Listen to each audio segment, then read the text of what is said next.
na magiliw.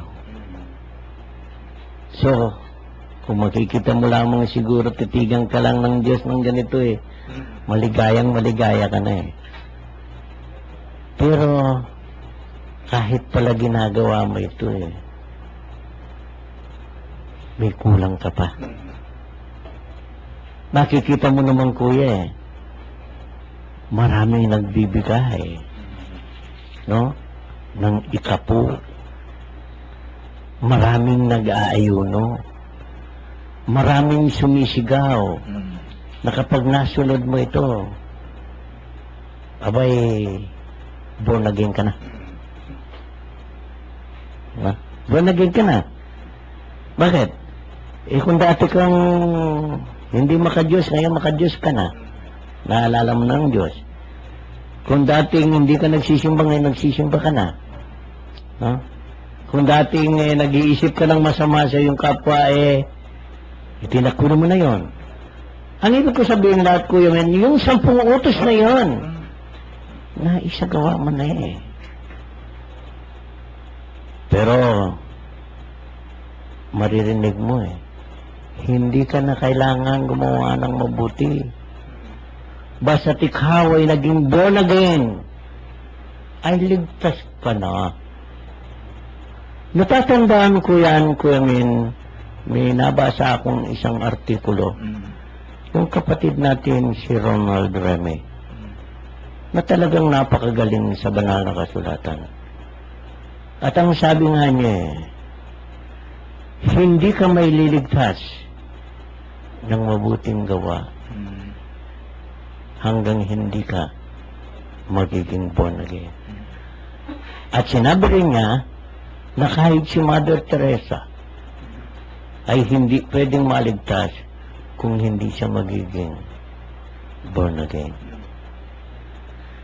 Kuya, malinaw dito ang sinabi ng Panginoon na kapag palang naisagawa mo lahat at nagampanan mo lahat ang tungkulin mo sa 10 utos, hindi ka pa rin palaganap. Anong sabi niya? Kung gusto mong maging ganap, ipagbili mo ang iyong mga kayamanan at ang pinagbilahan ay ipamigay mo sa mga dukha. At sumunod ka sa akin. Yun ang mabigat, Kuya. Yung pagsunod sa Diyos. Ang pagsunod sa Diyos, hindi karangyaan. Kahirapan yan. Makakarinig ka nga kapag ikaw ay born again, o ba'y pagpapalain ka ng Diyos? No? Talagang limpak-limpak, sik-sik, lig-lig, umaapaw. Pag nananalig ka sa Diyos. Ito ang panghuli nila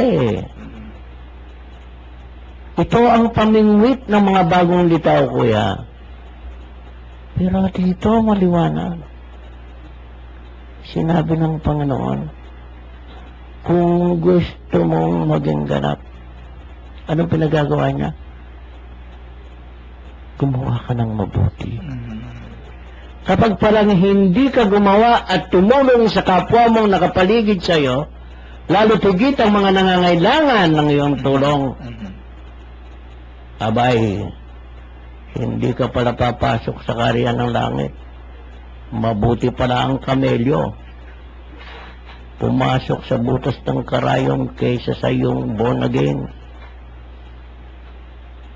na hindi ganap, na hindi gumagawa ng kabutihan sa iyong kapwa. Sana, Kuya Men, mag-isip-isip ang mga kapatid natin na ito. Kung gusto nating maging ganap, sundin natin ang 10 utos, isakatuparan natin ito. At mamigay tayo ng ating makakayanan. Kung maaari lamang, magsabog tayo ng ating kayamanan at ipamigay sa mga nangangailangan na ating kapwa. Amen. Ito ay napakaganda po at marami pa hong masasabi si Kuya Bert. Pero sa susunod ng Sabado, tandaan po ninyo, atin hong bibigyan panandaan ito sapagkat ito ho yung malawak ho ito i-applicable sa atin. Ang pagsunod pala, Kuya Bert, sa Panginoon Diyos hindi karangyaan, kung hindi pala ito'y kahirapan. Kahirapan, yung pagdurusa pala. Oo. Pagka naman yung iba naman, abay, sunod ako na sunod sa Panginoon, bay, ganito pa nangyayari sa buhay ko. Hindi pala. Talagang makararanas tayo ng kahirapan. At yung pala naman, kung tayo'y mahirap, mayaman dito sa tayo may mahirap sa Panginoon, wala palang silbi ng tao. Walang silbi. Kaya kailangan na, yung mayaman ka sa Panginoon, kahit na mahirap dito sa mundo. Basta, yun ang kailangan. So, diyan ho muna, ay inyong tandaan yan. Nasa chapter 10 ho tayo ng ng Marcos, ang lalaking mayaman. Sa susunod, itutuloy ho natin sa ikatlong pagsasabi ni Jesus tungkol sa kanyang kamatayan.